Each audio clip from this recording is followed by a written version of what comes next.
네, 안녕하세요. 일지망 연출한 윤오성입니다. 만나서 반갑습니다. 가정동의 허지윤 감독님 소개드리겠습니다. 네, 안녕하세요. 저는 영화 가정동 만든 허지윤입니다. 거리에 서서 김경양 감독님 소개 부탁드리겠습니다. 예, 안녕하세요. 거리에 서서 만든 김경양입니다. 겨울캠프에서 장주선 감독님 소개 부탁드립니다. 네, 안녕하세요. 저 겨울캠프를 만든 장주선입니다.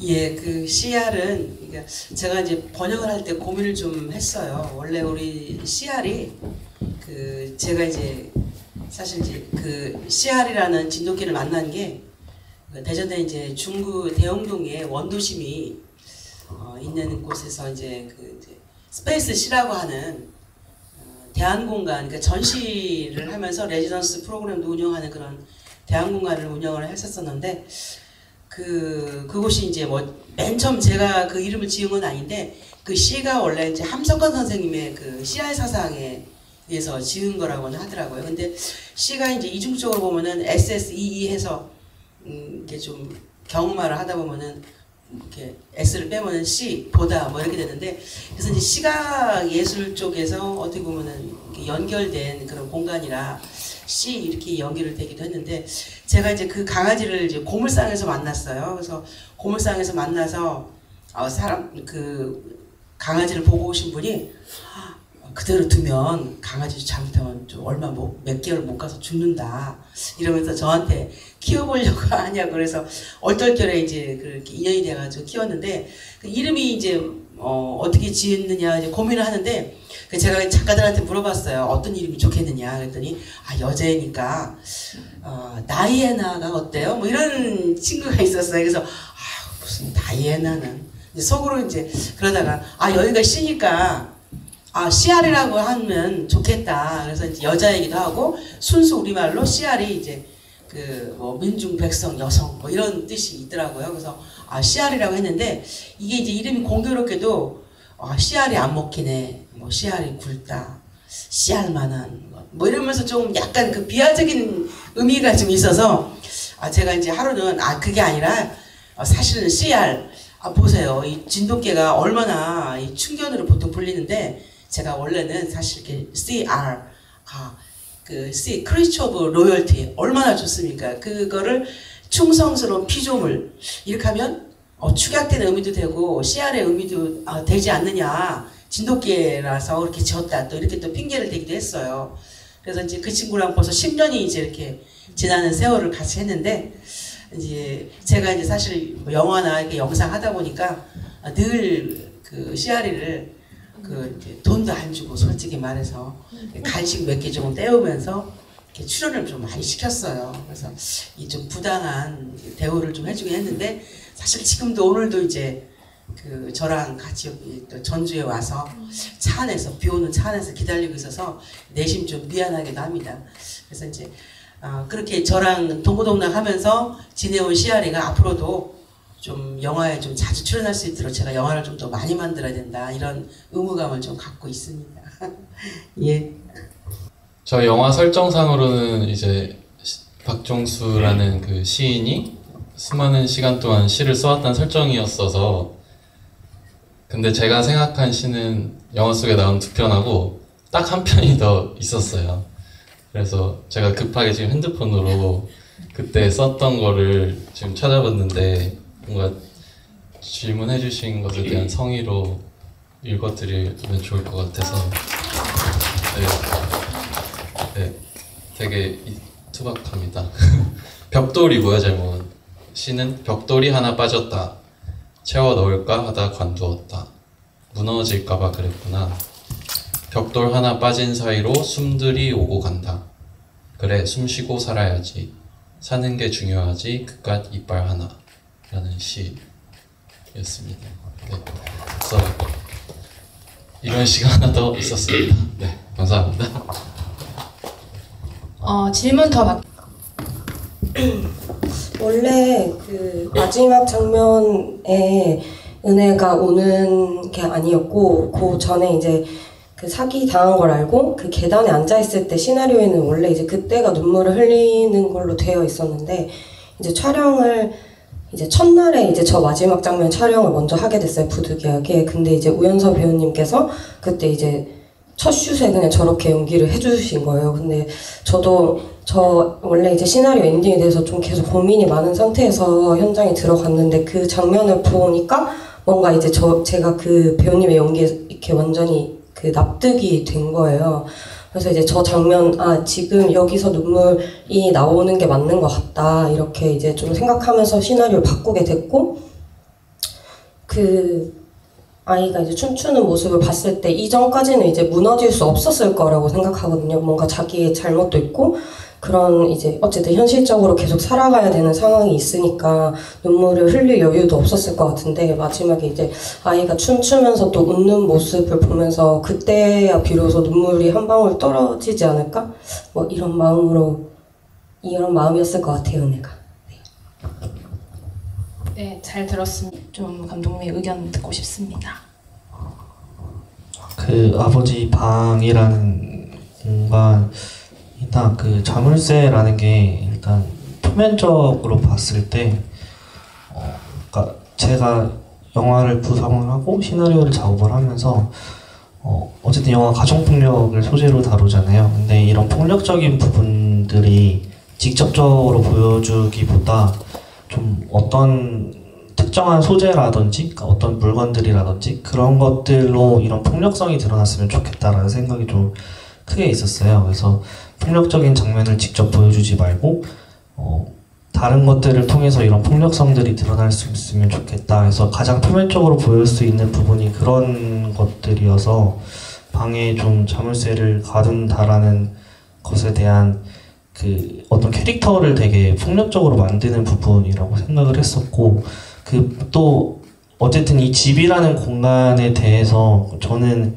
그 집이란 공간 자체가 아이들한테 굉장히 폭력적인 공간이고 좀 되게 갑갑하게 느껴질 공간이라고 생각을 했었고, 그 중에서도 특히 그 아버지의 방이라는 공간이 더 그런 것들이 극명하게 드러나는 공간이지 않을까라는 생각을 했었거든요. 근데 이 방을 뭔가 그 시나리오를 계속 저도 계속 고쳐나가는 과정에 이 방을 부수고 들어가는 버전의 시나리오도 하나가 있었는데, 고민을 하다가 이거를 직접적으로 보여주는 것보다 어쨌든 상상함으로써 오는 좀 그런 폭력성들이 좀 있었으면 좋겠다라고 생각을 했던 것 같습니다. 네. 저도 그 방을 실제로 촬영할 때 미술 감독님한테 그 방까지 같이 세트를 준비를 했었는데 좀 저는 그러니까 이게 영화에서 집이라는 공간이 굉장히 깔끔하고, 그러니까 오히려 되게 이상할 정도로 좀 이렇게 아이들이 크는 그런 가정 환경, 되게 보통의 가정 환경처럼 되어 있지가 않잖아요. 좀 이상하리만치 집이 좀 텅 비어 있는 느낌이 들고 깔끔하고, 이런 것들이 좀 그 아빠라는 캐릭터를 대변하는 공간이라고 생각을 했는데, 반대로 그 방 안의 이미지는 좀 상반됐으면 좋겠다. 굉장히 너저분하고 좀 뭔가가 찢겨져 있고 막 되게 널브러져 있고 이런 것들을 좀 미술 감독님한테 요구를 하긴 했었거든요. 그래서 근데 그런 것들이 뭐 관객분께서 말씀해 주신 것처럼 영화 보는 관객분들한테 보여주는 것도 하나의 선택이라고 생각하긴 했으나, 그래도 뭔가 사실 이런 대답을 어떻게 해야 될까 방금 질문 들으면서 고민을 하긴 했었는데, 그래도 영화를 볼 때는 좀 제가 직접적으로 보여주는 것보다 좀 상상으로 그리시는 것들이 더 폭력적인 것들이 확 와닿을 수도 있겠다라는 생각을 좀 했어서 영화에서는 촬영을 굳이 하지 말자라고 선택을 했었습니다.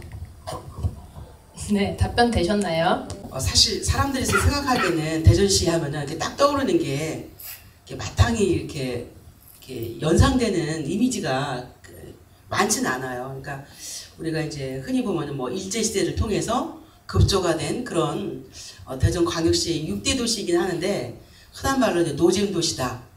볼 게 뭐 성심당 빵밖에 더 있느냐. 뭐 이렇게 얘기들을 하시는데 사실은 이제 저희가 알고 있기로는 오히려 그 반대로 대전시가 사실 역사가 되게 오래된 구석기 시대 때부터 특히 우리 그 국립중앙박물관에 가면 그 청동기 유물이 이제 서구 괴정동에서 나와서 그게 이제 비록 고물상의 손에 의해서 이제 출처를 잘 알지 못하는 그 루트를 통해서 국립중앙박물관에까지 가 있지만 그 우리나라 역사를 사실 대변할 정도로 굉장히 그 뿌리가 깊은 그런 이제 사람이 살기 좋은 그런 곳이에요. 그래서 이 하천도 많고 그 다음에 삼국시대 같은 경우에는 이제 특히 백제와 신라와의 그 접정지가 많아서 산으로 돼서 이렇게 분지가 돼 있어서 굉장히 30, 40개 이상이 되는 산성들이 많은 그런 도시기도 하고 그래서 우리나라 역사에서는 사실 빠질 수 없는 그런 곳이면서 그리고 또 인물도 뭐 송시열이라든가 뭐 굉장한 그 쟁쟁한 인물이 많이 나오고 박팽년 제가 살고 있는 가양동에는 박팽년이 태어나신 그 유월지도 있어요. 그러니까 굉장히 역사가 오래되고 한데 이 근대 도시로 만들어지면서 일제에 의해서 이렇게 뭐랄까 조선 사람보다 일본 사람들이 더 많이 들어와서 산업과 공업을 일으켜서 철도 도시 뭐 이렇게 되는데 사실 이게 대흥동은 원래가 그 일제에 의해서 이렇게 직교 도시로 만들어지는 가운데서 보면 원동, 뭐 소재동 뭐 이런 그는 철도 중심으로 해서 사람들이 살아가는 이제 마을 중심이고 대흥동이라든가 뭐 은행동이라든가 선화동 이런 지역은 이제 상업 지역으로 대흥이라고 하는 게 크게 번창한다는 곳이잖아요. 그래서 옛날부터 이제 여관이 많았다든가 그리고 이제 이렇게 뭐 6.25가 끝나고 나서 이제 직할도시 뭐 이렇게 해서 쭉 성장하는 과정에는 그 예술인들이 많이 모여서 살았던 곳이에요. 그래서 이제 뭐 카페라기보다는 주로 화실이라든가 갤러리 이런 것들이 많이 직결된 그런 그러니까 그런 지역이었고 지금도 그 흔적이 갤러리라든가 이런 것들이 많이 남아 있고요. 그래서 이제 저는 이제 어느 도시를 가나 갤러리들이 도대체 어디에 모여 있나 이거를 굉장히 중요시 여기는 사람 중에 한 사람인데 이제 그러다 보니까 갤러리 하면 딱 떠오르는 게 예술의 거리 하면 아까 그 대흥동에 은행잎이 이렇게 10월달 되면 쫙 펼쳐지는 이제 그런 동네를 이렇게 떠올리고 하는데 거기가 IMF 이후로 대부분의 서울 사람들에 의해서 모든 건물들이 다 70, 80%가 넘어갈 정도로 이제 좀 심각한 도시 경제가 파괴되는 그런 현상들이 있었어요. 그러면서 도시가 변화가 되기 시작하는 것이 예술의 거리가 아니라 이제 투기와 이제 투자의 대상이 되고 원룸이 들어서고 그리고 모든 그 예술가들이 빠져나간 그곳에는 이제 카페나 이런 상업적인 어떤 그런 흔적들이 되면서 있는데 이게 이제 제가 2017, 18년도 되면 또 뭐가 문제냐면 원룸들이 막 이렇게 급부상하면서 그 지역이 젊은이들이 모여있긴 하지만 문화가 없는 그런 지역으로 이렇게 대변이 되면서 그 좀 인스턴트식의 문화는 번성하는데 이게 프랜차이즈라든가 그리고 이제 그 카페가 많긴 하지만 그 옛날처럼 이렇게 소박하지만 성격이 뚜렷한 어떤 그런 카페들이 아닌 곳들이 막 이렇게 막 집결이 되고 그리고 이제 무엇보다도 예술가들이 쫓겨나면서 이 젠트리피케이션이 이제 일어나는 가운데서 이제 저희들 특히 이제 돈 없는 예술인들이 가야 할 데가 없는 거예요. 그래서 이제 점점 더 외곽으로 쫓겨나거나 거기 도저히 그 조건을 맞추지 못해서 결국에는 이제 점점 이제 물러나는 그런 상황이었던 거죠. 그래서 저희가 보기에는 안타까운 원도심의 하나의 어떤 상징적인 게 대흥동, 은행동, 선화동이라고 하는 이 이제 세 개의 동네고 이제 그 동네 안에서도 대흥동에서 선화동으로 점점 더 외곽으로 이렇게 물러날 수밖에 없는 이제 그런 상황인 거죠. 그래서 이제 주인공 이름이 김미래인데 사실은 예술가 김미래의 미래는 없는 거예요. 대흥동 안에서는. 이제 그렇게 해서 그려진 거죠, 사실은. 왜냐하면 이름은 또 옆에 있는 후배 이름은 상미잖아요. 그래서 이 자본의 맛을 알고 자본에 의해서 길들여지면서 뭔가 이제 조금 시대에 이렇게 발맞춰 나가는 인물이기도 한 이런 상황에 두 인물이 이렇게 대별되는 그런 어떤 지점들을 이렇게 캐릭터로 이렇게 좀 갈등을 일으키게끔 표현을 해봤었습니다. 네, 동네에 제가 겪었던 많은 일들이 이렇게 곳곳에 묻어 있고 그런 것들을 이렇게 응축해서 모아서 또 제가 경험했던 제가 알바하면서 이렇게 신도시를 오가면서 알바할 때 느꼈던 서름들, 외로움들 이런 것들 쭉 어떤 이야기에 담을까 하다가 만난 게 가정동이라는 이야기인 것 같고요. 그냥 인천에 살면서 또 특히나 이 서구 이쪽에 살면서 제가 느끼는 거는 언제나 공사 현장이 곁에 있다 였었던 것 같아요. 언제나 타워 크레인이 보이고 어디서나 무언가 무너지고 다시 지어지고 있고 특히나 그 가정동의 콜롬비아 보도 육교 위에서는 그 대비가 되게 극명하게 잘 보여서 언제나 이 다리 위에 장면이 나오는 영화를 찍고 싶다라는 생각이 마음 한켠에 있었는데 이렇게 가정동에 적힌 어떤 시를 제가 발견하게 되면서 이 시나리오를 쓰게 됐거든요. 실제로 누가 써놓으신 시를 발견하면서 제가 거기에 살을 덧대면서 이 시나리오를 쓰게 된 거예요. 그래서 사실 제가 이 시나리오를 쓰기 전까지는 가정동에 어떤 사람들이 사는지 잘 몰랐어요. 근데 영화 준비하고 저희가 이제 실제로 가정동 그 가정 3동이 아직 그 옛날 모습을 그대로 가지고 있는 동네인데 되게 너무나 호의적이셔서 모두들 참 너무 따뜻한 동네다, 너무 정겨운 동네다라는 생각을 하면서 작업을 했었습니다. 네, 어떻게 마다 이제 왜 소녀시대여야만 하냐는 질문을 너무 많이 들어가지고 이제 준비를 항상 하고 있는데요. 그 이제 다시 만난 세계라는 곡을 처음부터 사용하려고 했던 건 아니고 이제 저도 최신 아이돌 음악을 하려고 했었는데 이게 이제 아이들이 춤을 추는 장면이 이제 계속 나오는 영화다 보니까 일단은 좀 아이들다운 춤이었으면 좋겠다는 생각이 들었고 좀 이렇게 마지막 장면을 생각했을 때 막 아이브 노래가 나오면 조금 감정이 이게 연결이 잘 안 될 것 같은 거예요.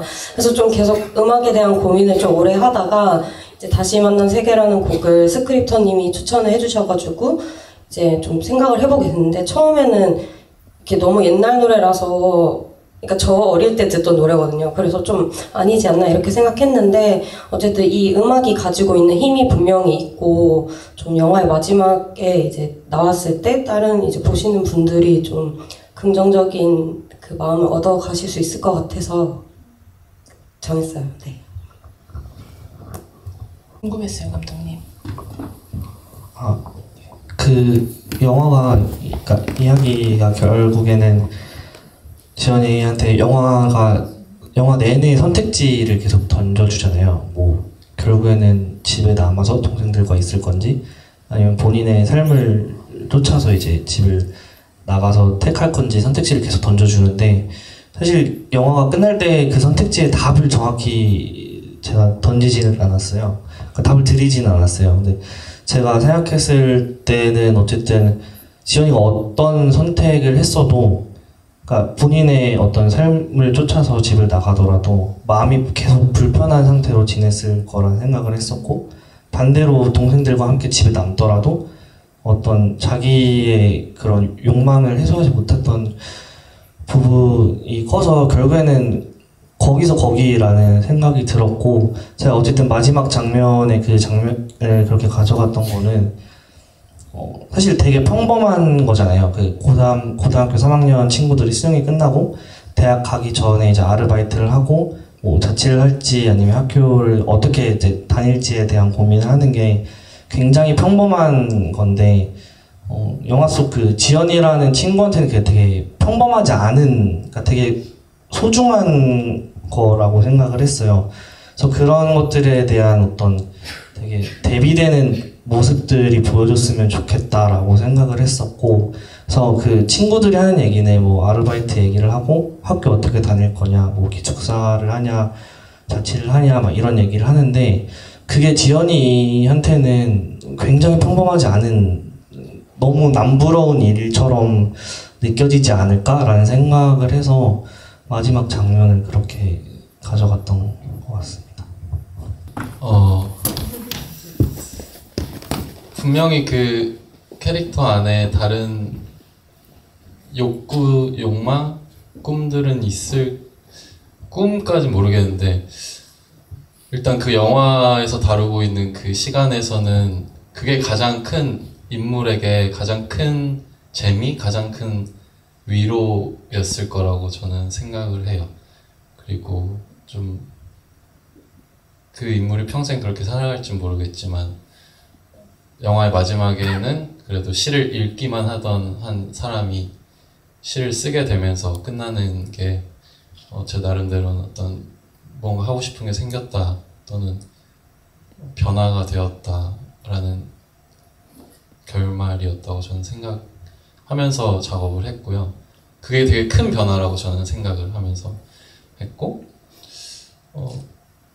어떻게 보면 되게 삭막하게 다른 일하고 뭘 하면서 살아갈지 모른 채 또 뭘 위해서 일하는지 모르는 채 일하면서 사는 인물인 것 같기도 합니다. 네. 아마 느끼신 그게 맞는 것 같습니다. 어떻게 그 4차 상영 밤늦게 상영해서 피곤하실 텐데 다들 영화 보러 와주셔서 너무 감사드리고 비도 오고 영화제도 끝나가는데 재미난 영화 많이 보시고 다들 조심히 들어가셨으면 좋겠습니다. 감사합니다. 네, 저도 되게 늦은 시간이고 영화 보고 이렇게 GV까지 다 남아서 보시는 게 피곤하실 텐데 끝까지 자리 지켜주시고 얘기 들어주셔서 너무 감사하고 저도 이렇게 전주국제영화제에서 제 영화를 상영할 수 있어서 영광이었습니다. 감사합니다. 오늘 비가 너무 하루 종일 와서 이렇게 영화 끝까지 GV까지 들어주셔서 정말 감사하고 그 지역 영화 이렇게 계속 만들어지고 있으니까 계속 저희가 지역에서 영화 할 수 있도록 관심과 응원 부탁드립니다. 네, 감사합니다. 예, 저는 이제 이번 전주국제영화제에 이렇게 초청을 받아서 상영을 하면서 좀 많은 걸 다시금 느꼈는데 이 영화라고 하는 것이 한 사람만의 뭐 아이디어나 또는 생각으로 시나리오를 써서 뭐 연출을 하거나 이런 부분들을 혼자만의 것이 아니다라고 하는 생각을 절실하게 좀 더 많이 하게 됐어요. 그래서 왜냐면은 지역에서 영화를 만든다는 거는 아까 이제 뭐 제 영화 거의 마지막에도 보면은 많은 분들이 사실 솔선수범해서 그 축하하는 자리에 정말 이제 제가 찍는다고 하는 걸 마치 진짜 축하하는 의미로 그 극 중에서 뭐 전시를 하는 거를 축하한다는 의미로 이제 모여주셨지만 사실은 그분들 한 분 한 분이 제가 알고 있는 지역 사회에서 계신 분들인데 그분들이 기꺼이 그렇게 영화 한 장면 나올지 않을지도 모르는데 와주시고 축제처럼 이렇게 함께 해주시는 걸 보면 진짜 뿌듯한 마음과 함께 감사한 마음을 이 자리를 빌어서 좀 더 전하고 싶은 그런 마음이 들고 지역 영화는 사실은 뭐 지역에서 함께 하는 사람들이 만들어가는 것도 소중한 체험이고 그리고 지역의 특성과 그리고 그 지역만이 또 갖고 있는 사람 사는 이야기들 그런 가운데 이 시대를 또 이렇게 통과하는 보편적인 인간의 어떤 고민이라든가 삶의 흔적 이런 부분들이 영화 속에 담겨 있으면 그 지역을 담았던 어떤 시각적인 자료 또한 20, 30년 지나면 소중한 자료가 되면서 우리의 또 기록 문화로 남아있을 가능성이 높겠다라는 생각이 듭니다. 그래서 앞으로 저는 이제 지역에서 작지만 이렇게 소중한 사람들과 함께 지역 이야기를 담아내는 지역 영화를 좀 많이 만드는 계기를 좀 더 많이 갖고자 합니다. 하여튼 오늘 화요일마다 비가 오는 것 같아요. 저 기억에는. 그래서 많은 분들 오셔서 감사드리고 다음번에 또 전주국제영화제에 올 수 있는 그런 영광과 또한 노력을 한번 다시 기울여 보도록 하겠습니다. 감사합니다. 제가 깜빡하고 말 못한 게 있는데 영화에 나오는 시인 신은섭 배우님이 여기 와 계신데 얼굴이 궁금하시면 나가시는 길에 한번 보시면 좋을 것 같습니다. 감사합니다.